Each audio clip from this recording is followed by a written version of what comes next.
Bonjour et bienvenue. Merci pour votre présence pour ce 3e jour des Idées mènent le monde. Encore une édition assez fantastique. Le texte, 1, le texte, 2, le texte, 3, le texte. Je suis sûre que vous êtes nombreux dans cette salle, comme moi, à avoir souvenir de ces textes qui se sont imprimés en nous et que l'on garde. Ces textes que l'on lit, ces textes que l'on dit, ces textes que l'on vit. D'autant plus quand, comme Philippe Torreton, notre invité de ce matin, le comédien est aussi écrivain. Certains se souviennent sans doute d'ailleurs... Alors, Philippe Torreton, c'est un César, un Molière et 2 Idées mènent le monde. Puisque vous vous souvenez sans doute de son passage il y a quelques années pour Mémé, plus de 250 000 exemplaires. Donc seront aussi présents avec nous ce matin, dans cet auditorium, Shakespeare, Jean Giono, Michel Bouquet, la chanson de Roland, et peut-être aussi un peu Mémé. Philippe Torreton.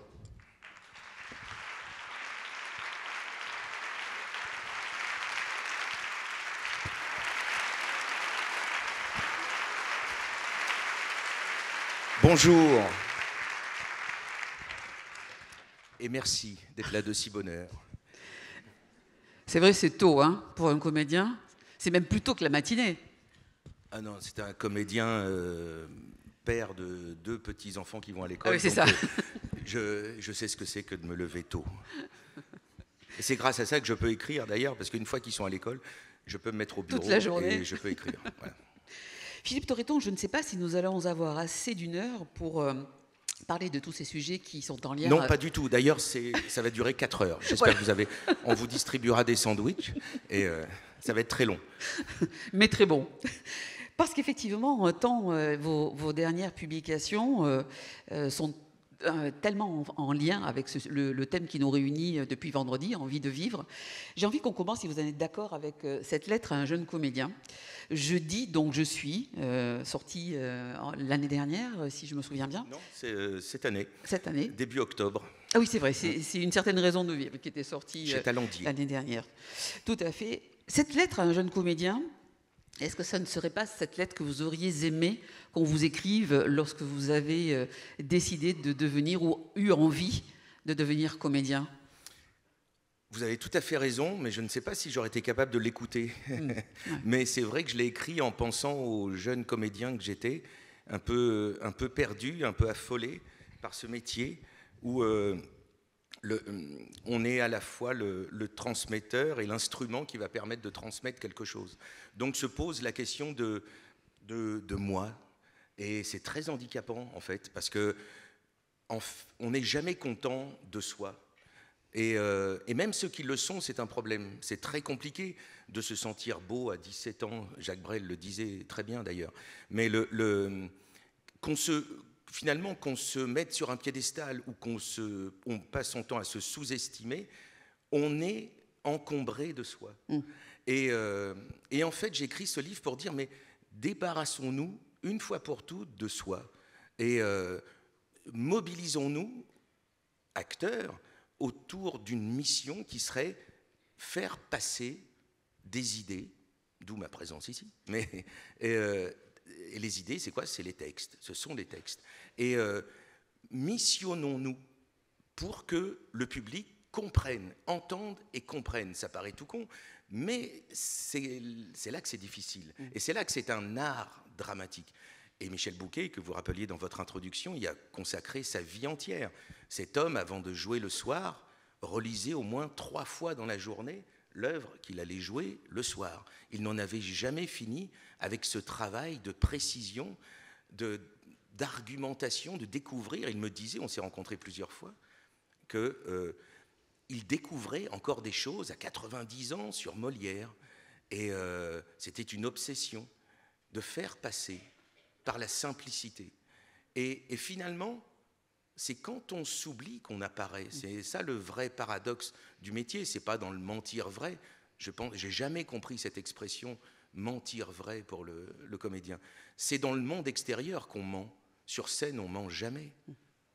Jamais. Les comédiens sont honnêtes. Alors il y en a des bons et des mauvais, mais ils font ce qu'ils peuvent.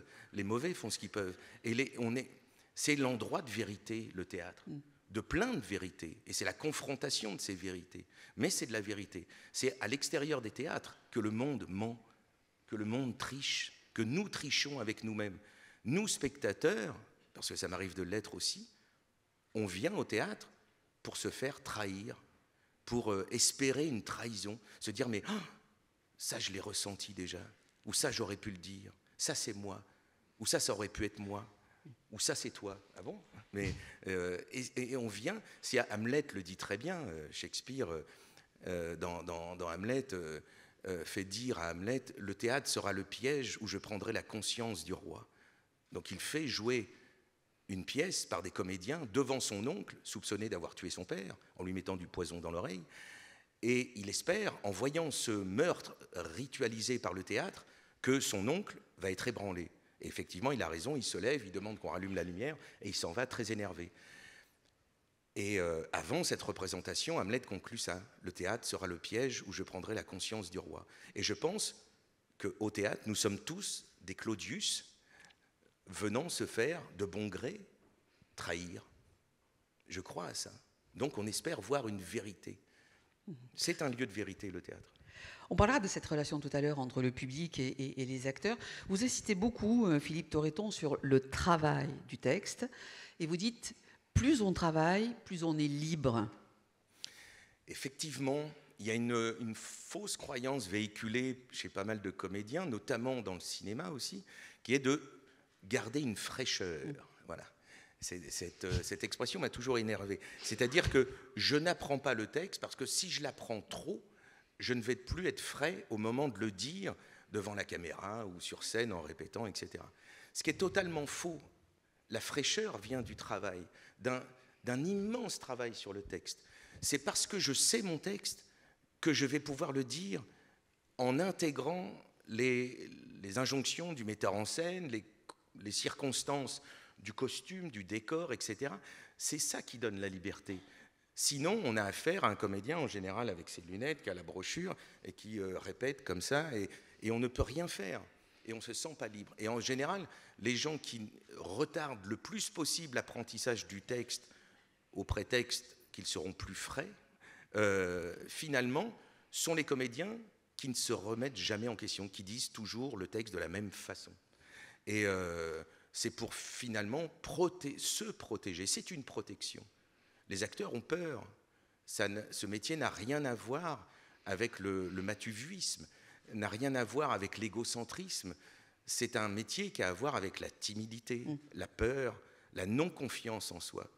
Sauf que les comédiens ont choisi de la livrer, cette non-confiance, d'oser aller sur scène pour la partager normalement au service d'une œuvre et la partager avec vous. Et face à cette peur, il y a de multiples stratégies, notamment celle-ci, c'est-à-dire de retarder le moment où je vais avoir les mains libres, sans texte, sans lunettes, et je vais devoir jouer. Et les comédiens sont très forts dans l'art de différer ce moment. En général, en répétition, il y a toujours la fameuse question adressée au metteur en scène, juste avant de monter en scène, en disant avant qu'on joue, je voulais te poser une question. Par rapport à quand je dis cette phrase, tu l'entends comment? Et là, c'est parti pour une discussion de 3 quarts d'heure ou un passage aux toilettes. Attends, je vais aux toilettes, je reviens. Les comédiens ont très très peur finalement, parce que c'est insécurisant de tout d'un coup d'être debout. On ne sait pas encore très bien ce qu'on va jouer et on n'a plus le texte, plus de lunettes, plus rien. Et il va devoir se passer quelque chose. Et ce moment-là, en général, on le repousse. Moi, j'ai décidé, au contraire, de l'accélérer, ce moment. Voilà. Je déteste la procrastination en général, mais au théâtre en particulier. Puisque de toute façon, le but, ça va être de jouer devant vous. Autant commencer le plus tôt possible, alors. Et se débarrasser de soi, là encore, c'est se missionner par rapport au texte, de l'apprendre, de le surapprendre, et d'être animé par cette seule question, non pas d'ordre psychologique, qu'est-ce que le personnage, qu'est-ce qu'il vient faire ici, mais se dire, est-ce que vous m'avez compris? Normalement, le sous-texte de tous les comédiens devrait être, mais arrêtez-moi si je me trompe, mais j'ai raison de dire ça, non? Vous prenez le Misanthrope, acte 1, scène 1, qu'est-ce donc avez-vous, laissez-moi, je vous prie, etc., etc. Mais normalement, tous les comédiens jouant Alceste ou Philinte devraient être capables de dire, mais il est con de penser ça, non? Vous ne pensez pas? C'est un dialogue permanent avec le public. On se rassure auprès de vous pour savoir, mais j'ai raison, non? Il était là, il ne se souvenait même pas du nom de la personne qu'il était en train de flatter, et je trouve ça incroyable. C'est de débattre ensemble, de se rassurer son argumentation, de se dire, est-ce que vous êtes d'accord avec moi quand je lui dis ça? J'ai raison, non? D'être en colère contre ce genre d'agissement, etc., etc. En se missionnant comme ça, finalement, on oublie son physique, on oublie sa voix, on oublie sa coiffure, on oublie toutes ces pensées, ces pensées auto-centrées qui finalement n'ont jamais de réponse. On n'aura jamais le physique qu'il faut. On n'aura jamais la belle voix qu'on aime chez tel ou tel acteur. On ne sera jamais Gary Cooper, le regard. On n'aura jamais tout. On a toujours un défaut, en fait. On n'est jamais suffisant. Mais quand on commence, on a conscience d'être le problème et on a la prétention d'être la solution. Et en fait, l'apprentissage du texte permet de se débarrasser de cette dualité-là. Quand vous aidez quelqu'un dans la vie, en fait, vous ne pensez pas à vous, vous pensez à l'autre. Et quand on pense à l'autre, et quand on pense bien à l'autre, on est capable de faire des choses pour lui ou pour elle qu'on serait infoutu de faire pour soi. On a plus de courage pour l'autre que pour soi-même. On a plus de force quand il y a un danger, quand votre enfant s'est coincé, etc. Vous soulevez des tonnes pour le libérer. On est capable de faire des choses incroyables pour les autres. Et pour soi, non, en tout cas moins. Et le théâtre, c'est cette générosité. Oui, on est beaucoup plus intransigeant, on est beaucoup plus courageux, on est beaucoup plus ferme pour défendre une cause, un individu ou un groupe d'individus que pour soi-même. Pour soi-même, on est prêt à plein de compromis. Avec soi-même d'abord et avec les autres. Pour les autres, non. Eh bien, quand on se missionne pour le texte, c'est pareil. Donc on s'oublie. Et paradoxalement, quand on s'oublie, c'est là qu'on commence à exister. Et je crois à ça. Il y a une interview que j'ai vue il y a longtemps de Sœur Emmanuelle qui disait « Mais j'en ai marre qu'on me dise que je suis généreuse. Je ne suis pas généreuse, je suis une égoïste. Quand je suis au Caire avec mes petits chiffonniers, je me fais plaisir à moi-même. Et en fait, on existe grâce à l'autre. Et le théâtre, pour moi, l'art en général, la culture en général, mais là, j'ai choisi, moi, d'être comédien, donc je parle que de l'art dramatique, c'est ça, c'est la connaissance de soi grâce à l'autre.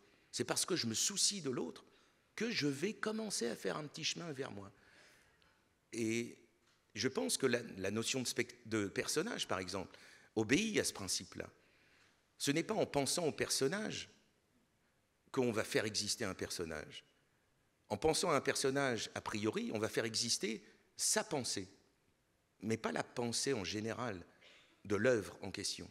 C'est-à-dire qu'on va se mettre en scène soi-même. Regardez-moi comment je pense le personnage. Mais ça, on s'en fout. On ne vient pas voir un comédien penser.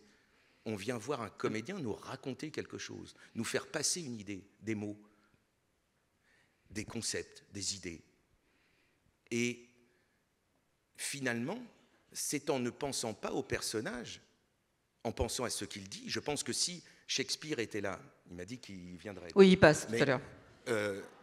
Si on lui posait la question, mais alors, William, entre nous, qui est Hamlet? Je suis convaincu qu'il nous dirait, mais je ne sais pas, puis je m'en fous. Par contre, je sais ce qu'il dit. Je sais ce qu'il dit. Et ça, c'est tangible. Vous interprétez Don Juan, qui est Don Juan? La réponse importe peu. Par contre, on sait ce qu'il dit. Ça, oui, ça, c'est tangible, c'est écrit. On peut le vérifier. Donc, on peut travailler. C'est solide, c'est un socle, c'est une base. On peut travailler sur le dire. Mais après, libre à vous, en fonction de mon dire, de ma façon de dire, de vous faire une idée de l'apparition d'un personnage. J'ai toujours pensé que le personnage était une illusion d'optique. Il n'existe que par la distance de vous à moi. Moi, je me fous de savoir si je suis le personnage. Quand je rentre en scène, je suis un acteur ayant travaillé un texte dans une mise en scène précise, Et mon souci est que vous entendiez ce texte. Alors évidemment, pour faciliter le travail, on va mettre un petit costume, si on joue Cyrano, on va se mettre un nez, etc. Si je joue Richard III, je vais arriver en boitant, etc. Bon, on facilite un peu l'illusion d'optique. Mais c'est tout. C'est vous qu'allez vous avoir une impression de personnage. Moi, j'ai toujours pensé que si on était capable scientifiquement de mettre des capteurs sur la tête d'un comédien ou d'une comédienne pour exactement savoir ce qu'il pense au moment où il dit un texte, nous serions tous très déçus d'entendre les vraies pensées. Un comédien ne pense pas à ce qu'il dit, il pense à ce qu'il fait et la façon dont il le dit. Ça, oui, c'est une obsession. C'est pour cette raison que vous expliquez, d'ailleurs, vous racontez cette très belle anecdote de Michel Bouquet interprétant Agrippine. Oui. Et où il était, Agrippine, quand on l'entend. C'était pendant une émission de mon épouse, qui est là d'ailleurs, Elsa Boublil, sur France Musique. Elle avait invité Michel Bouquet. Et moi, puisque c'était Michel Bouquet, j'étais venu dans le studio du côté technicien, derrière la vitre. Et il évoque le souvenir de une comédienne juste après la fin de la guerre, enfin dans les années 45, 6, 7 peut-être, Madame Segon-Weber, qui faisait ses adieux à la Comédie Française. Donc il était de coutume, quand un grand acteur, une grande comédienne quittait la Comédie Française, de lui réserver une soirée où elle pouvait jouer des extraits de ses rôles les plus marquants. Et elle avait marqué le rôle d'Agrippine. Donc elle était très âgée, elle était soutenue par des jeunes comédiens très forts, très musclés, qui la mettaient sur une petite chaise ou un bout de colonne. Et il disait... Et elle a commencé à parler. Non, laisse-le. Et il commence à dire ce texte d'Agrippine. Et ça dure quelques vers, 5, 6, 7. Et je me suis dit, mais il aurait pu continuer. Moi, c'était beau. Et on se fout de savoir si c'est un homme, s'il a l'âge du rôle. On s'en fout du genre.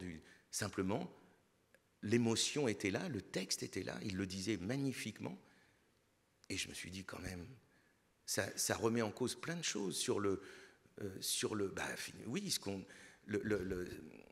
c'est parce qu'il le dit bien qu'il l'est. Il était dans un studio avec un micro marqué France Musique, il était habillé dans son petit costume en face de mon épouse, Elsa, et tout d'un coup, c'était Agrippine. Voilà. Donc c'est parce qu'il le disait bien qu'il l'était. Et après, nous, on rêve. On entend les mots. C'est parce qu'on les entend qu'on peut commencer à faire fonctionner le ciboulot et à être projeté ailleurs. Alors si vous insistez beaucoup sur le talent, le travail, Philippe Torreton... Qui est une définition du talent. Alors, voilà, mais quand est-ce que le talent prend le pas sur le travail ou est-ce que jamais il ne le prend ? C'est Jacques Brel qui, je trouve, a donné une définition du talent qui, moi, me satisfait, en tout cas... jusqu'à ce que j'en lise une plus belle, mais c'était le talent, c'est avoir mal aux autres. Voilà. Et après, il y a toute une vie à user à ça. Et pour moi, il n'y a pas plus belle définition que le talent. C'est de l'insistance à quelque chose, faire quelque chose. Il y a quelques années, on m'a demandé de lire des extraits du journal du facteur Cheval, devant son palais idéal. Et... je ne connaissais pas bien. Donc j'ai lu tout ça, j'ai vu le palais idéal, que j'ai trouvé d'un kitschissime absolu, mais en même temps, quand on lit cet homme qui, à l'âge de 40 ans, faisait 30 km à pied par jour pour distribuer le courrier, un jour bute sur un caillou, et au lieu de dire « Oh merde, nom de Dieu de bordel », il le prend et il le ramène chez lui, ce caillou sur lequel il avait failli trébucher. Et puis le lendemain, il en a ramené 2, 3, 4. Puis après, il a fait ses tournées, 30 km à pied, avec une brouette pour en ramener plus. Puis il a commencé à faire de la chaux et tout ça, et à assembler. Et voilà. Et ce palais idéal, c'est que des petits cailloux qu'il a ramassés tout du long de sa vie. Et ça fait une œuvre classée maintenant. Et voilà, pour moi, c'est ça le talent. Nous sommes tous là à ramasser des petits cailloux, chacun dans notre coin, et on construit son petit palais idéal. Et c'est l'insistance. Mais c'est vrai que notre époque nous rend un peu agité, on est protéiforme, multifonction, et on est capable de remplir ses mails tout en faisant quelque chose, tout en faisant autre chose. On a perdu l'habitude de la monomanie, de la monotâche régulière, tous les jours faire quelque chose. Par exemple, là, je viens de sortir une anthologie de la poésie française, et en ce moment, les questions qui m'arrivent, c'est « mais comment faites-vous » Parce que vous êtes comédien, parce que... Et comme je le disais tout à l'heure en introduction, une fois que mes enfants sont à l'école, je m'installe au bureau, je lis, j'écris, tous les jours, quasiment. Et on a du boulot quand on fait ça tout le temps, tous les jours, quand on s'organise comme ça. J'écris tout le temps, dans les trains, pareil pour l'apprentissage du texte. J'ai toujours les textes avec moi, là, dans mon sac. J'apprends en ce moment un texte de Jean Genet, Le Funambule. C'est tous les jours, j'ai ça avec moi. Et c'est une façon de régler sa vie comme ça. Et je crois à ça, moi, je crois à cette... c'est pour ça que dans mon roman... une certaine raison de vivre, qui est inspirée justement de la nouvelle de Giono, L'homme qui plantait des arbres. On va en parler. Cet homme, Elzéar Bouffier, décrit par Giono, qui, toute sa vie, a planté 100 glands de chêne, toute sa vie, d'une quarantaine d'années jusqu'à 85 ans, je crois. Et il a changé un paysage, il a changé une région qui était désertique. Les petits cours d'eau, les rues se sont mis à couler, les fontaines des villages abandonnés se sont mis à ruisseler, du coup les maisons ont été réinvesties, les champs ont été cultivés parce qu'ils étaient irrigués, la population est revenue, les églises se sont reconstruites, etc. Et Giono termine en disant « cet homme, dégagé de tout, etc., a accompli l'œuvre de Dieu par une monotâche régulière, tous les jours de sa vie ». Et c'est le point de départ de mon roman. Et je crois à ça, à cette vertu-là, d'une façon de s'atteler à quelque chose. C'est pour ça que la définition du talent de Jacques Brel me satisfait pleinement. C'est pas un don. Le don, ça importe peu, finalement. Ça nous éloigne, ça met des frontières entre les gens. T'es doué, je le suis pas. T'es doué pour ça, moi je suis doué pour ça. Ça ne fait que séparer les gens. Et peut-être qu'il y a des gens doués au départ. Peut-être. J'ai pas de... Comment dire, j'ai pas de théorie là-dessus. Simplement, ça importe peu de le savoir.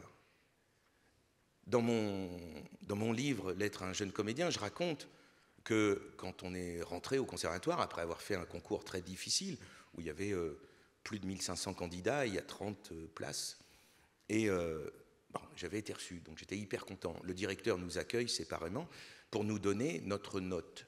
Et il me dit, voilà, sur les 20 membres du jury, 13 ont décidé de vous faire entrer au conservatoire. Et évidemment, mon esprit tordu a fait quand même... Vous n'avez retenu que les 7. Il y en a eu 7 qui n'ont pas voulu de moi. C'est ça. Et pourquoi? Et j'ai le malheur de lui poser la question, mais est-ce que certains ou certaines ont été élus, pris en tout cas à l'unanimité? Il me dit oui, 2. Ça agace. Ça agace. Et je dis quand même, merde, l'unanimité, mais ça agace. Enfin, moi j'étais admiratif, hein, j'étais pas, mais oh là là, je dis, il y a quand même un chemin à faire. Voilà. Et en fait, les 2 qui ont été élus à l'unanimité se sont dégradés dans cette école, n'ont pas fait grand-chose après. Et ils se sont ennuyés. C'est comme s'ils n'avaient plus rien à prouver, puisque tout le monde était d'accord avec ma présence ici. Tandis que quand vous êtes pris, pas de justesse, mais enfin bon, voilà, il n'y a pas de quoi non plus chanter sur les toits, il y a un petit chemin à faire, oui. Il y a du boulot. Et donc, on en revient à Jacques Brel qui disait, voilà, ça doit être très difficile d'être beau à 17 ans parce que le regard des autres sur vous change. C'est plus facile, pour plein de choses, d'être beau ou d'être belle. C'est plus facile. Quand on ne l'est pas, il y a un chemin, il y a une identité à trouver, il y a une mission à s'approprier. Et les portes sont plus difficiles à ouvrir. Toutes les portes, de l'amour, du métier, de plein de choses, du relationnel, etc. Donc admettons qu'il y ait des gens doués, mais oublions ça. Ne nous intéressons pas à ça. Intéressons-nous à ce qu'on est capable de faire quotidiennement. Et puis on verra. Cette lettre à un jeune comédien, elle s'inscrit dans une volonté de transmission. C'est aussi ce que vous disiez, je ne sais pas si vous enseignez toujours, mais en tout cas, vous l'avez fait. C'est aussi ce que vous disiez aux comédiens que vous accompagniez? Je leur disais surtout que j'ai enseigné 2 ans au Conservatoire national, et je leur disais surtout que le théâtre ne s'enseigne pas. Voilà, moi je suis quelqu'un qui a cheminé avant vous. J'ai fait les mêmes conneries que vous. J'ai été jeune, affolé, avec aussi des moments de prétention, on a l'impression de tout savoir, etc. Donc tout ça, je l'ai fait. Je pense qu'un enseignant est une sorte de grand frère. On est là pour réfléchir ensemble au théâtre. Mais comme le dit Michel Bouquet dans l'introduction de mon livre, on est très embêté avec l'art dramatique. On ne sait pas ce que c'est. Est-ce un art d'abord? Ce n'est pas un art exact, puisqu'il dépend de la personne.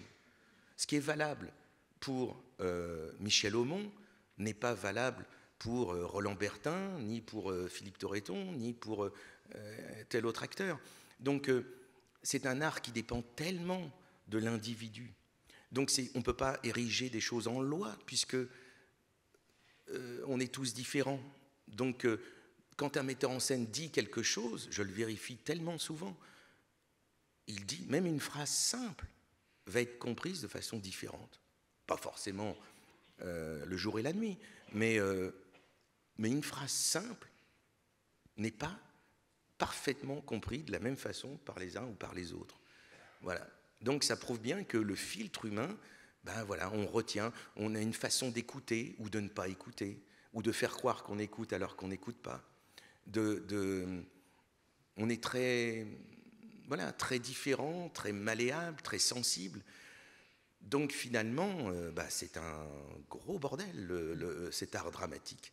Et il faut toute une vie comme ça pour arriver à y découvrir les lignes de force qui, elles, peuvent éventuellement se généraliser. Mais c'est compliqué, c'est pour ça que j'ai écrit ce livre en disant, mais voilà, c'est... Sans oublier l'enfant qui reste en chacun d'entre vous et les comédiens. À plusieurs reprises, vous enjoignez le jeune comédien auquel vous vous adressez, n'oublie pas l'enfant que tu étais. Oui, dans le sens, c'est pas que je place une vérité dans l'enfance. Je pense que l'enfance, ça part d'idiotie, ça part de simplement cette énergie, cette envie, ces rêves-là, ce potentiel, cette façon joyeuse de vivre les choses que conservent certains personnages du théâtre. Harlequin, par exemple, il est resté bloqué à 4 ans et demi. On est animé de pulsions. Moi, je me souviens les veilles de départ en vacances avec mes parents. J'étais levé à 3 heures du matin, j'attendais ça. Bon, maintenant, c'est plus le cas, sauf quand il y a des petits problèmes organisationnels, je stresse un peu. Mais sinon, on a tous été un enfant excité par quelque chose. On a envie. Et ça, ne l'oublions pas. Parce que mais dans n'importe quel métier, dans notre vie d'adulte, n'oublions pas ce gosse-là. Soyons-lui reconnaissants et fidèles. Ne l'enterrons pas. C'est ce que j'allais dire, finalement, cette lettre à un jeune comédien, elle s'adresse à bien d'autres que les jeunes comédiens, elle s'adresse à chacun d'entre nous. J'ai l'impression, ouais. J'ai l'impression que c'est un petit manuel presque d'autodéfense, enfin en tout cas d'assurance, c'est-à-dire que l'oubli de soi, il est valable partout aussi, dans n'importe quel métier, de se désengager comme ça d'une mission d'exister. Exister par soi-même ne veut pas dire grand-chose. On existe par rapport à un métier, par rapport à une fonction, par rapport à les actes nous définissent. C'est comme le style en littérature. Si vous arrivez devant vos pages blanches ou un nouveau dossier d'ordinateur et vous vous dites, bon, je vais écrire ce livre avec le style de machin, mais en même temps avec le style de truc, et ça ne marche pas. Ça ne marche pas, ça ne peut pas marcher. Le style, ça ne s'anticipe pas, ça se subit. On subit ce que les autres vont appeler votre style. Mais je pense que tous les écrivains, toutes les écrivaines du monde se maudissent de n'être pas machin ou machine, qu'ils estiment être supérieurs à eux. Il y a des constats d'insatisfaction toujours. Et nous, on leur dit, mais vous êtes fous de vous maudire, de ne pas écrire comme bidule. C'est fantastique ce que vous écrivez. Eh bien, lui ou elle ne se vit pas comme fantastique en général. Et j'ai le sentiment que les auteurs satisfaits de leur style, en général, m'ennuient énormément. Enfin, se dire, bah oui, ce livre, il est parfait. Voilà, je vous demande de l'acheter, il est formidable.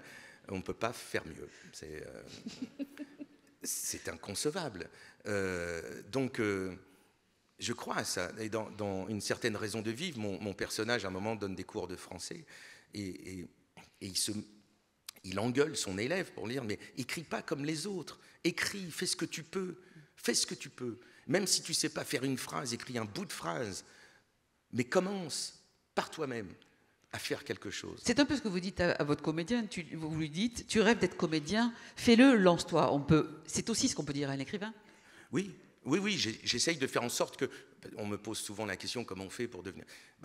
Fais, vas-y, commence. Il y a forcément un cours de théâtre près de chez toi, à l'école. S'il n'y en a pas, tu fais chier le directeur pour lui dire d'ouvrir un club théâtre. Parce que je crois... Alors là, je vais prêcher mon petit truc, mais le théâtre est un droit de l'élève, absolu.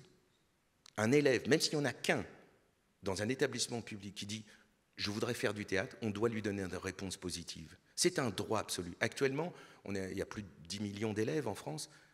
Je crois que c'est 176 000 élèves, pendant leur cursus scolaire, vont rencontrer le théâtre, sous une forme ou sous une autre. Sur plus de 10 millions. C'est-à-dire que c'est une pichenette. Or, non seulement je pense que les élèves devraient faire du théâtre, mais l'enseignant devrait faire du théâtre. Comment imaginer que quelqu'un qui a tous les jours devant lui 30 personnes n'ait aucune notion de comment parler, comment transmettre, comment intéresser, comment différer sa parole, comment capter l'attention? On peut être un prof magnifique, ayant une connaissance sublime, mais si on a une petite voix comme ça, puis qu'on fait « Non mais taisez-vous, s'il vous plaît !» Et ça fait rire. On devrait passer par le théâtre quand on enseigne. On devrait, ça me paraît évident. Je ne comprends même pas que ce ne soit pas une priorité. Et l'élève, c'est pareil. C'est de la reconquête de soi, le théâtre. C'est de... Oui, je ne peux pas mieux dire, c'est que tout d'un coup, quel que soit son physique, quel que soit le relationnel au sein d'une classe, tout d'un coup, je suis devant les autres, je dis quelque chose et j'intéresse. Je fais rire ou pas, mais j'intéresse. Et ça, pour l'avoir pratiqué 2 ans de suite là, en classe de CM2, sur la prise de parole, qu'est-ce que c'est que de prendre la parole grâce à Corneille, grâce à Shakespeare, grâce à Molière, grâce à François Tcheng, on travaillait des textes très compliqués avec des élèves de 10 ans. Alors des tout petits bouts de texte. Et vous voyez ça au cours d'année. Tous les lundis, je faisais ça. Et on voit comment tout d'un coup, quelque chose se passe. Les autres m'écoutent. Alors que une cour de récréation, c'est un brouhaha infernal, où on est obligé de crier plus fort, d'occuper de l'espace pour être entendu. Et là, non, c'est le contraire. On est dans une classe, on se lève, on dit, et on est. C'est pour ça que j'ai intitulé ça « Je dis, donc je suis ». Donc je vis, donc je vis, donc je suis. C'est ça le théâtre. Je dis, donc je suis. Et ça, c'est de la reconquête de soi, de l'estime de soi. Philippe Torreton, vous parlez de ce métier de comédien qui est un trait d'union entre l'auteur, le metteur en scène, bien sûr, on va parler d'autre chose. Vous parlez aussi des spectateurs, du public, vous parlez du trac du comédien, mais aussi du trac du spectateur. Vous pouvez nous en dire un petit peu plus sur ce trac du spectateur ? Alors, oui, moi je le ressens en tout cas, et j'ai l'impression de le ressentir, non pas parce que je suis comédien. Et vous aimez le ressentir ? Ah oui, mais je pense que s'il n'y avait pas cette petite peur-là, ce petit trac-là de ce qu'on va voir, qu'est-ce qui se cache derrière ça? Qu'est-ce qu'on va voir ce soir? Où tu m'emmènes, mon amour? On va voir une pièce. Voilà. déjà, on a l'angoisse de dire, j'espère qu'on ne va pas se faire chier déjà. Bon, c'est un premier truc. Et puis, c'est pas toujours que... gagné. Hein. Non, c'est vrai.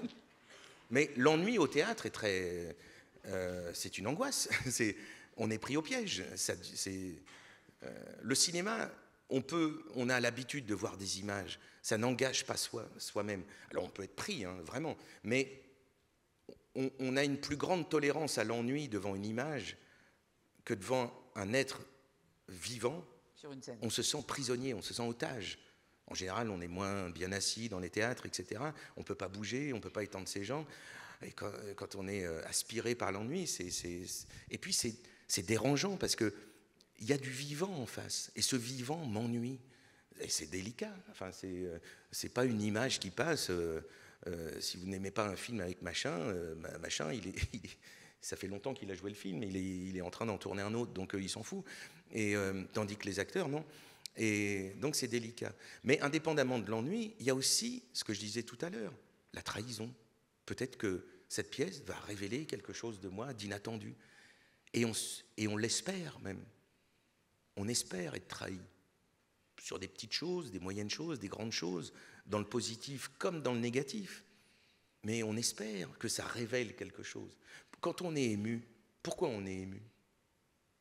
C'est que ça touche un endroit précis, un non-dit, un non-vécu, un non-formulé, un pas tout à fait conscient. Ça réveille quelque chose, ça remonte quelque chose qu'on avait bien soigneusement étouffé d'un gros mouchoir. Et puis hop, ça remonte là, au détour d'une phrase, et parfois anodine, un geste d'acteur, paf, une main qui se tend, et on est ébranlé. Et on espère ça. C'est ça l'aventure du théâtre, du spectacle vivant. On espère toutes ces multiples trahisons-là. Donc il y a un trac. Moi, je le ressens vraiment. Et alors, il y a le trac solidaire de on fait le même métier, gros merde, les gars.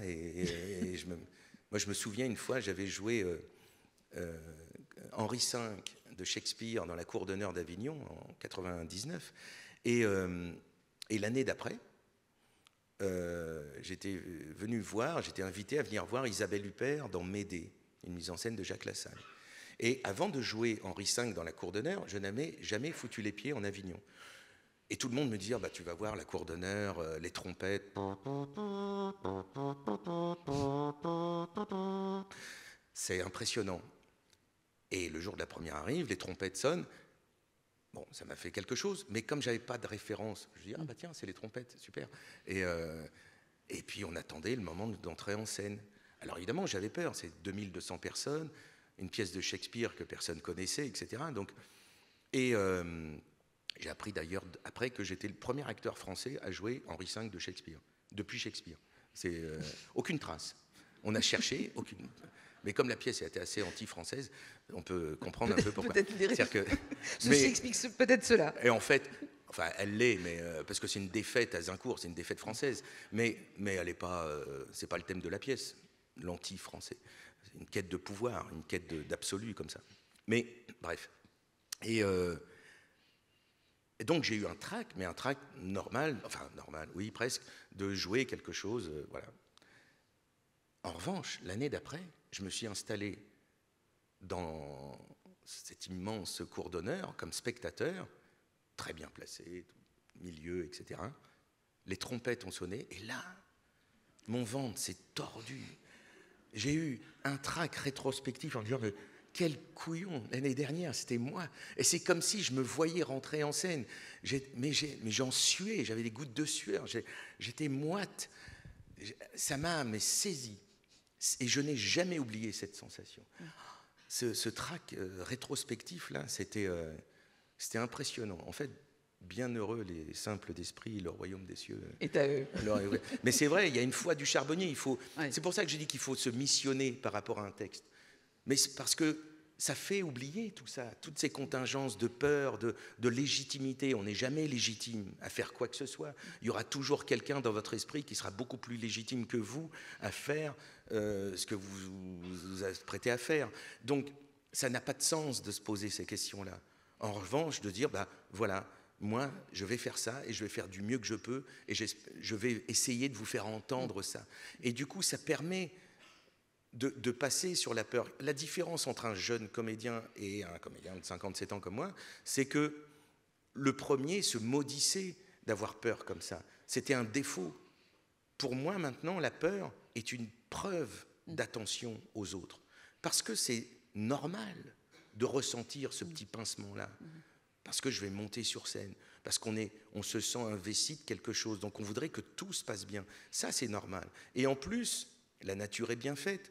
Quand on a peur, le cœur bat plus fort, donc le sang circule plus, donc le cerveau est plus oxygéné, et etc., etc. Il y a des hormones et tout, voilà. Et on est plus fort, on pense plus vite, donc on règle les problèmes plus vite. C'est arrivé plein de fois qu'en coulisses, tout d'un coup, quelque chose se casse. On va dire, c'est pas grave, on va faire comme ça, on va faire prendre... On le fait tout de suite. Et en 2 secondes, on règle un problème qui, sans la pression de tout de suite, maintenant, le rideau va se lever. On aurait mis peut-être 3 jours de discussion à régler ça, à se dire mais comment on va faire? Et là, on le règle en 2 secondes. Dans l'urgence. Et oui, les comédiens, par exemple, qui se blessent en scène, en général, n'ont pas mal. Oui, tout à fait, c'est après. On ressent un truc, une chaleur, un machin. Ça m'est arrivé, moi, de m'arracher l'ongle du pouce dans une porte. Et ben, c'est en sortant de scène qu'on se dit waouh, et ça pisse. Et j'ai un comédien, je me souviens au Français, qui s'était foutu l'épée dans le pied. Et il a fait oh, et il a continué. Il a continué. Et en sortant, il a fait mais qu'est-ce que j'ai et il a eu mal après. Donc c'est bien fait. C'est bien fait. Ça sert à ça le trac. C'est comme dans les arts martiaux. Il faut arriver à profiter de ça. Au début, on en fait un inconvénient, un défaut.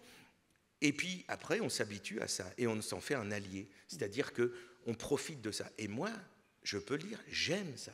J'aime ce picotement. Et en général, la dernière semaine de répétition, je m'ennuie toujours. J'ai hâte que vous soyez là. J'en ai marre de répéter entre nous avec l'éternel metteur en scène, l'éternel assistant ou assistante qui dit toujours les mêmes choses et qui dit ah, t'as dit ça au lieu de ça, ah, oui, là ce serait mieux que... Vivement les gens, vivement les gens, qu'on de y se aille pour de colter vrai. avec le public. J'ai besoin de ça. Et en général, paf, le spectacle fait toujours un bond qualitatif entre la dernière répète, même la plus sublime, et la première. Il y a toujours un bond. Parce que c'est dans la vie aussi. Mais parce qu'il y a l'enjeu, voilà, on est là, et c'est fait pour ça. C'est pas fait pour passer 2 mois entre nous à se gargariser de ce qu'on fait. C'est fait pour que les gens entendent, comprennent, et soient surpris, émus, rigolent, etc. Philippe Torreton, on en va terminer la première heure, il nous en reste 3 encore, hein, on était d'accord là-dessus. L'amour du texte dont on parlait, dont on ne cesse de parler jusqu'à présent, c'est aussi ce qu'on retrouve dans ce roman écrit l'année dernière, Une certaine raison de vivre. Quel très beau titre votre personnage, Jean, et vous allez raconter comment est venue cette idée de roman. Lui aussi, il est auteur, il a besoin de cette écriture aussi. Cette nouvelle de Jean Giono, que vous avez toujours dans votre poche, je ne sais pas si vous l'avez là aujourd'hui ou elle est dans un sac à côté, c'est Jacques Weber qui vous l'a offert un jour. Et je parlais dans ma rapide introduction de ces textes qui s'impriment en nous. Celui-là en est un. Pour vous, il est fondamental au sens propre du terme, ce texte de cette nouvelle, L'homme qui plantait des arbres. Oui, que j'ai brièvement résumé tout à l'heure. Oui, effectivement, c'est un texte qui me rassure. Tiens, j'ai un petit cadeau pour vous. Oh, un gland. Gland de chêne. Je sais d'où il vient. Et ce texte me rassure, oui, sur l'espèce humaine. Je me dis que, ben voilà, quelqu'un investi d'une mission peut changer la face d'un monde, pas du monde en général, mais d'un monde, d'une région. C'est pour ça que j'aime La vie est belle de Capra. Cet ange qui lui dit, tu veux te suicider? Mais regarde ce qu'aurait été la vie des gens sans toi. Tu penses que tu es une merde? Ben regarde. Et tout d'un coup, le film commence et on voit ce qu'aurait donné cette vie dans cette ville sans lui. Et là, ça change tout. Et il s'aperçoit que même moi qui me vis comme une merde, ben, j'ai fait du bien. J'ai aidé. J'aime ça. J'aime toute cette littérature, tout ce cinéma qui nous raconte ça. C'est pour ça que j'aime Terrence Malick aussi et tant d'autres, mais j'aime cette foi en l'être humain, c'est ce qu'on peut arriver à faire. Ça me rassure, parce que on l'a bien vu, l'actualité malheureusement nous donne, on a l'impression qu'on n'y peut pas grand-chose, on a l'impression d'être embarqué dans une grande fatalité, dans une crue humaine où tout se mêle, les courants politiques, les choses, ce qu'il y a à faire, ce qu'il n'y a pas à faire, ce qu'il faudrait ne plus faire, etc. Et on se dit tout le temps, mais qu'est-ce que je peux, moi? Qu'est-ce que j'y peux? Dans cette nouvelle, d'ailleurs, Giono écrit « Quand on se souvenait que tout était sorti des mains et de l'âme de cet homme, sans moyens techniques, on comprenait que les hommes pourraient être aussi efficaces que Dieu dans d'autres domaines que la destruction. » Mais oui. Cette nouvelle s'inscrit entre deux grandes destructions massives, la Première Guerre mondiale et la Deuxième. Et cet homme, ce berger, retiré dans ses hauteurs, à la suite de la mort de sa femme et de son fils emportés par la maladie, a décidé de tout vendre, d'acheter quelques brebis et de réparer un cabanon et puis de planter des chênes tous les jours. Et alors, l'idée m'est venue parce que ce roman était une commande, je crois que c'est le Reader's Digest qui avait demandé à des auteurs de raconter leurs plus belles rencontres en 13 feuillets. Giono avait pondu ça, L'homme qui plantait des arbres. La nouvelle a un succès planétaire. Et à tel point que tout le monde va dans les environs de Banon, cherche Elzéar. Et cherche les traces d'Elzéar bouffier. Et cherche les traces de la forêt plantée comme ça. Et tout le monde disait, mais là, on ne trouve pas, puis personne ne connaît Bouffier, non? Et à tel point que le service juridique des éditions Reader's Digest se retourne vers Giono et lui dit, mais c'est vrai cette histoire? Et lui a botté en touche, et au bout d'un moment, il y a eu une menace de procès. Parce que les Américains, avec le mensonge, ils n'aiment pas trop ça. Et il s'est énervé en disant, mais depuis quand on demande à un auteur si ce qu'il écrit est vrai? Donc je me suis dit, bon, ben alors, il l'a inventé. Et j'ai eu confirmation par sa fille, à qui j'ai correspondu, qui m'a dit que oui, ça l'avait vraiment agacé. Mais c'est en partie vrai, parce que son père partait souvent en promenade avec une canne, avec un bout ferreux, quelques glands dans sa poche, une gourde, et plantait des chênes. Alors il ne le faisait pas tous les jours, et ce n'était pas 100 chênes, etc. Lui a poussé le bouchon un peu plus loin. Mais la vérité était là. Et je me suis dit, puisque le narrateur, a priori, n'est pas forcément Giono, puisque c'est une fiction, donc ce jeu qui nous raconte ça, c'est peut-être quelqu'un d'autre. Et j'ai écrit la vie de ce quelqu'un d'autre. Je l'ai appelé Jean, voilà, histoire d'avoir un petit point commun. Il en a d'autres. Il a fait la guerre, comme Jean Giono. Et c'est une très belle histoire d'amour. Je crois, oui. Merci de le prendre comme ça, parce que c'est avant tout une histoire d'amour, bien sûr. Alice et Jean. Une histoire de... C'est un homme qui met finalement le temps d'un arbre pour mettre la guerre enfin derrière lui. Comme les arbres mettent longtemps quand vous plantez un jeune arbre, il est fragile pendant des années et des années avant de pouvoir supporter le vent, les herbivores, les chevreuils, etc. Et en général, il lui faut 10, 15 ans avant de pouvoir assurer comme ça une pérennité. Et lui, c'est pareil, il a un temps d'arbre, il n'a pas un temps humain, si tant est qu'il y a un temps humain d'ailleurs, et il va mettre longtemps.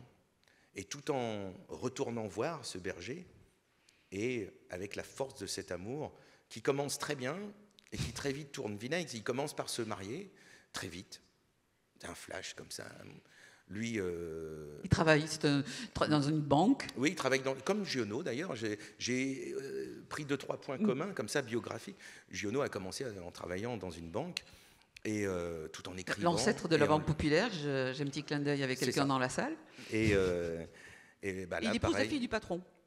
Oui, alors ça c'est la différence avec Giono. Et il se rend compte parce que la guerre a interrompu les travaux d'un ascenseur automatique et le père d'Alice, qui est le directeur de cette banque, veut absolument, comme il a vu aux États-Unis, un ascenseur automatique. On appuie sur un bouton, les portes se ferment, on monte, et enfin il peut. Donc il fait une grande soirée pour et voilà. Et à cette occasion, lui, un petit employé, on lui prête un costume et il est là et il gagne la tombola. Une tombola parce que Le patron de la banque, monsieur le directeur, veut que ce soit une employée et un employé qui effectuent le premier voyage en ascenseur. Il ose appeler ça un voyage. Mais, et comme lui, Jean, est très beau, très timide, très seul, très isolé, absolument pas conscient de sa beauté, ni quoi. Toutes les filles de l'étage, et pas seulement de l'étage, sont complètement folles de lui. Ah oui. Donc elles achètent des tonnes de tickets de tombola en espérant être celle qui va être choisie pour monter avec lui. Et effectivement, vu le nombre de tickets qu'il a, de souches qu'il a, il est tiré au sort. Donc, et lui, à charge pour lui de tirer dans le gros bocal où il y a les filles, il tire, et c'est le ticket numéro 1. Et c'est la fille du directeur qui se dit, papa, qu'est-ce que tu as fait, etc. Et dit, mais si, j'ai voulu que la famille participe aussi. Et la voilà, elle qui ne s'emmerdait comme c'est pas possible, au cours de cette soirée, la voilà partie, et tout le monde attend le retour, et ils ne redescendent pas. Et quand l'ascenseur descend, il est vide. Et eux descendent, le rouge à lèvres est très... voilà. Un petit peu... Et elle dit, papa, je te présente mon mari, devant tout le monde. Et voilà, ça commence comme ça. Et puis, sauf que ce Jean, il est dans l'impossibilité de vivre. Il a un problème avec le premier degré de la vie. C'est-à-dire qu'à chaque fois, la guerre revient dans des flashs, et c'est insupportable. Et à un moment, je décris, et ça, c'était une page magnifique, je crois, dans le Grand Troupeau de Giono, où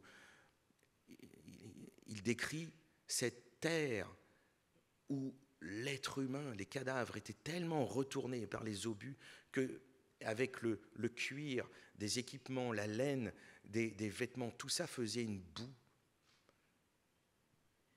en état de putréfaction, comme une pâte à pain qui se gonflait. Il disait que la terre faisait des bulles et crevait, tellement la terre était malaxée de chair, d'être humain. Et j'ai mis cette scène, je l'ai déclinée à un repas de famille où le père d'Alice est très content d'avoir piqué la recette de soufflé à la truffe. Et dans un petit ramequin, un soufflé continue de pousser. Et lui voit ça, blêmi, et s'en va dans le fumoir. Et quand Alice le rejoint dans le fumoir, en s'excusant pour lui auprès des invités, et en fait le fumoir est devenu une tranchée de Verdun, une tranchée qui a cassé le fumoir, et lui, il est en soldat. Et j'ai voulu comme ça avoir une image très cinématographique, en fait, que la guerre vient casser cette maison bourgeoise, et tout d'un coup, il y a une tranchée. Et elle le rejoint dans cette tranchée. Et c'est... j'ai voulu qu'on soit avec lui dans ses visions de la guerre. Il y a une scène à l'opéra où il descend dans les toilettes et il urine dans un grand truc en faïence blanc, comme ça, un urinoir magnifique, art déco et tout.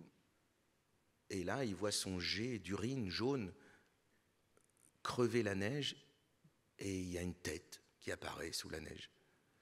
Et à chaque fois, la guerre vient comme ça. Et il va mettre longtemps à se... Donc, au bout d'un moment, l'amour... ça passe par l'écriture. Alors, ça passe par l'écriture aussi, autre point commun avec Giono, sauf qu'il n'a pas le talent de Giono, donc ça va être... Et en plus, il est tellement obsédé par la guerre qu'il raconte que ça. Il a décidé d'écrire des monologues de soldats qui meurent. Mais quand la guerre est finie, on n'a plus envie d'entendre ça. À l'époque, c'était Claudel qui avait le vent en poupe dans les cours de théâtre, etc. On n'avait pas envie d'entendre ça. C'était la grande souffrance des anciens combattants. C'est qu'on leur a demandé le sacrifice suprême, et une fois que c'est terminé, on a rangé les drapeaux, on est content, ça y est, on a signé et tout. Et on ne voudrait plus les voir, ces gens, puisque vos gueules cassées, vos mémoires...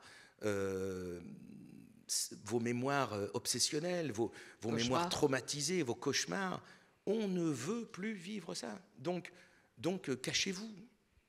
Et alors lui, il veut donner la parole à ses morts, là. Donc il fait des grands monologues qu'il espère un jour voir jouer sur scène, et évidemment, on n'en veut pas, quoi. Seule Alice croit en lui. Comment? Seule Alice croit en lui. Oui, oui, envers et contre tout, oui. Alice croit en lui. J'ai voulu un amour comme ça, absolu de cette fille, qui est même prête à lui laisser le temps. Donc à un moment donné, je ne vous raconte pas tout non plus, mais Non. ils vont devoir se séparer, enfin voilà. Il devient amant et maîtresse d'ailleurs. Et elle lui dit, bah écoute, tu m'as dit un jour, puisqu'il n'y a que deux choses qui te font du bien, c'est écrire et faire l'amour avec moi, et ben on va divorcer et on va continuer. Voilà. Elle se On marie, fera l'amour voilà. et tu écriras. Et puis un jour, dans 10 ans, 15 ans, j'espère moins, mais si tu es capable de me dire quelque chose que j'attends, et ben je serai là, quoi qu'il arrive, quelle que soit ma situation. Je te dirai oui. Et elle le prouve. Quand vous écrivez, je vous ai entendu dans une interview que vous donniez et j'ai été saisie par ce que vous racontiez. J'aimerais que vous le racontiez aussi. Quand vous êtes dans ce travail d'écriture, quand les personnages s'imposent à vous, il y a une scène, on ne va pas tout dévoiler non plus, vous allez bien sûr vous empresser de lire ce remarquable roman. Cette Rachel qui arrive, cet enfant qui arrive à la fin du livre, elle n'était pas prévue dans ce que vous imaginiez en écrivant ce livre, elle s'est imposée. Expliquez-nous ce que vous avez ressenti à ce moment-là. C'est-à-dire que, de la même façon que je parlais du style tout à l'heure, qui ne s'envisage pas, j'ai le sentiment qu'on écrit par pulsion et qu'un livre n'est pas forcément un squelette, une intrigue comme ça qu'on aurait dégrossi et on va mettre de la chair autour. Je ne crois pas à ça. En tout cas, ça m'ennuie d'avance de me dire qu'un livre est préécrit par une sorte d'armature en fer et après il suffirait mettre un peu de glaise par-ci, par-là et puis hop, on a la statue. C'est pas comme ça. Enfin, je ne crois pas. J'aime pas l'accumulation de fiches comme ça où on se mettrait à finalement donner du liant à toutes ces informations qu'on aurait glanées un peu partout. Il y a de la recherche quand on écrit, surtout quand on écrit un roman historique, bien sûr, mais j'aime sentir chez un auteur l'inéluctabilité des choses, je ne sais pas comment on dit ça, mais ça s'est imposé. À un moment donné, ça s'est imposé. C'est-à-dire qu'on part avec 2-3 éléments, et après, si on n'est pas trop couillon, si on n'a pas raconté trop de bêtises, ces éléments ont une vie propre, et on devient spectateur de ce qu'on a déclenché un peu. Une fois qu'un personnage est lancé, on ne peut pas tout lui faire dire, tout lui faire vivre. C'est pas possible. Alors il peut y avoir des hasards, des trucs, bon, mais ça ne peut pas être qu'une accumulation de hasards comme ça, etc. Il y a forcément une logique humaine, une logique psychologique ou des impossibilités. Et là, j'étais arrivé à une sorte d'impossibilité. C'est là que ils se sont retrouvés, Alice et Jean, et je voulais quelque chose qui les rassemble, qui les soude. Mais j'avais fait en sorte que Alice ne puisse plus jamais avoir d'enfant. Vous comprendrez pourquoi en lisant. Et donc j'étais embêté. Je me disais, un enfant serait bien.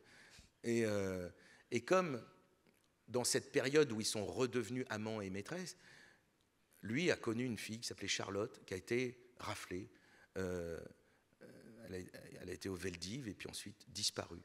Puisqu'on va entre avec le misanthrope dans sa poche, parce qu'elle avait une passion pour le misanthrope. Et lui a essayé de tout faire pour la faire libérer. C'est comme ça qu'il a retrouvé le père d'Alice en lui demandant de faire quelque chose, mais le pauvre homme qui était dégagé des affaires n'avait plus d'influence sur rien, et puis il n'a rien pu faire pour la sauver.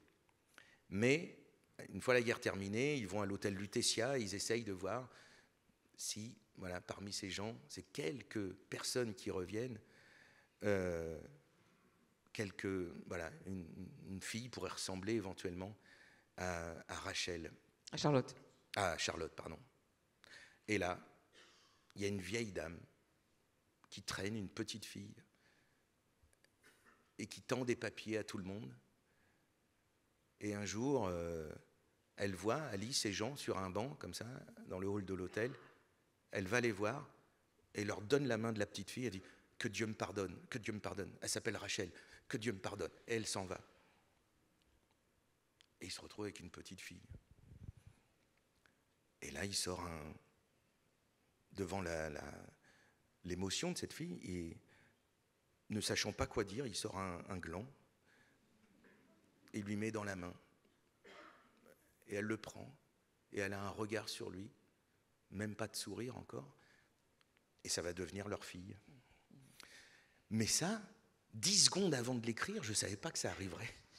Et ça m'a saisi. C'est jouissif, non? Hein? Il y a quelque chose de jouissif aussi là-dedans. Ah oui, mais c'est la première fois de ma vie que, d'habitude, quand je finis un livre, je suis content. Je dis, ah, ça y est, je l'ai fait.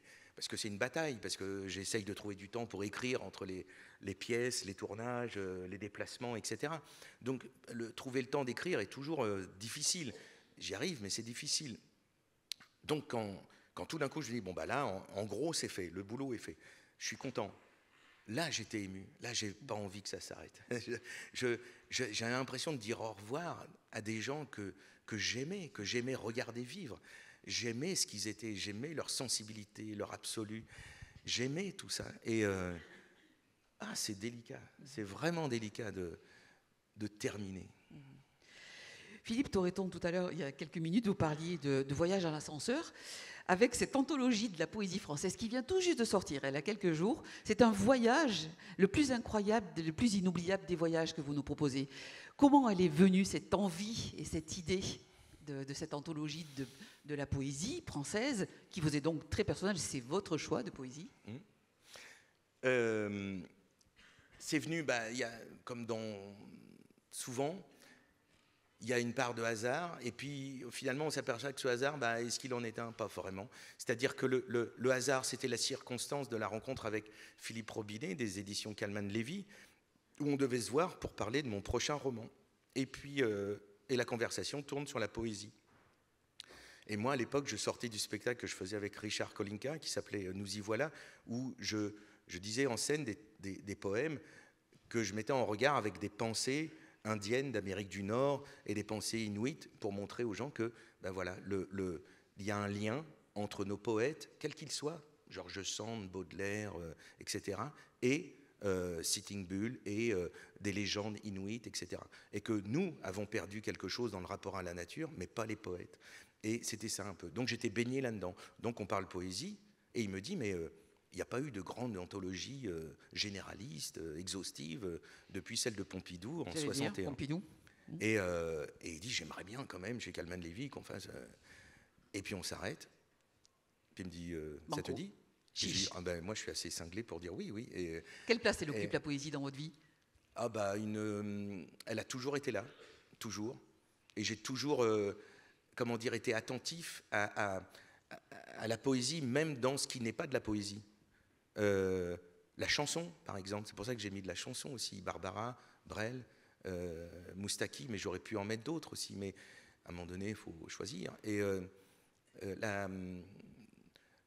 j'ai consacré ma vie au théâtre, et chez Molière, tout d'un coup, il y a des vers qui vous illuminent. Shakespeare, pareil. Pour moi, la tirade de la Saint-Crépin, c'est un poème guerrier, mais un poème. C'est ce qu'il dit à Lord Scroope sur la trahison. Et ainsi, ta trahison sera la seconde chute de l'homme. Moi, quand je disais ça, à chaque fois, ça me galvanisait. Et en plus, je suis un lecteur de romans vraiment médiocre. C'est-à-dire que ça m'arrive de lire des romans, et ça m'arrive d'aimer ça. Mais c'est un long chemin, un roman, même quand ça commence un peu rapidement, etc. Mais c'est un long chemin. L'écriture poétique, c'est de l'huile essentielle de sens. Donc c'est tout de suite, maintenant, là, paf, ça vous saute au visage, au cœur, aux yeux, comme une fragrance, comme ça, puissante d'une huile essentielle, quoi. C'est instantané. Et en plus, dans nos vies mouvementées, moi j'ai très peu de temps pour lire, en fait. Pour lire, pour moi. Je passe mon temps à lire des pièces, à apprendre aussi par cœur tous les jours un texte. Donc mon temps de liberté de lecteur, en dehors des contingences du métier, est très réduit. Eh bien la poésie est là pour nous. C'est-à-dire que vous avez 5 minutes, prenez mon livre, vous allez voir, vous ouvrez, et tout d'un coup, et si on n'aime pas, c'est pas grave, paf, on saute la page et on regarde. Et il y en a, dans ce livre, il y a votre exaltation, j'en suis sûr. Je ne connais pas la page, parce qu'on ne se connaît pas bien, mais c'est dedans. Et c'est ça qui est extraordinaire avec la poésie. Et j'essaye de faire une anthologie, j'ai essayé de faire une anthologie rassurante, c'est-à-dire qu'il n'y a pas de commentaires. Ce n'est pas à moi de vous dire pourquoi Le Dormeur du Val est un sublime poème. Non. Je vous laisse, juge. Voilà. Moi, je l'ai choisi. Donc déjà, si je l'ai choisi, c'est que j'aime bien. Je n'ai pas besoin d'en rajouter. En revanche, je passe beaucoup de temps au début à expliquer ce chemin de poésie et à dire que c'est à nous, c'est pour nous. La poésie, c'est l'art le plus excellent, le plus élaboré et en même temps le plus populaire. Tout le monde a un vers en lui. Tout le monde. Et comme je disais, un vers, ça va, 2 vers, faut se méfier. Mais on devient poète. Mais on a tous au moins quelque chose, une résurgence, un souvenir, oui, quelque chose qui n'arrive pas à s'en aller. Une pensée poétique comme ça, voilà, quelles que soient les circonstances, on l'a, ça revient. Et ça, c'est rare. C'est rare. Et donc, ça nous appartient à la poésie. Et donc, je vous dis dans cette introduction, si un poème ne vous plaît pas, ne vous acharnez pas. C'est pas grave. Ça ne fait pas du poète un imbécile ou qui manquerait de talent éventuellement. Et ça, surtout, ça ne fait pas de vous un inculte qui comprend rien à la poésie. C'est une rencontre qui ne se fait pas. Et c'est pas grave. Il y en a d'autres qui vous attendent. Et sûrement qu'en lisant d'autres, vous allez revenir à cette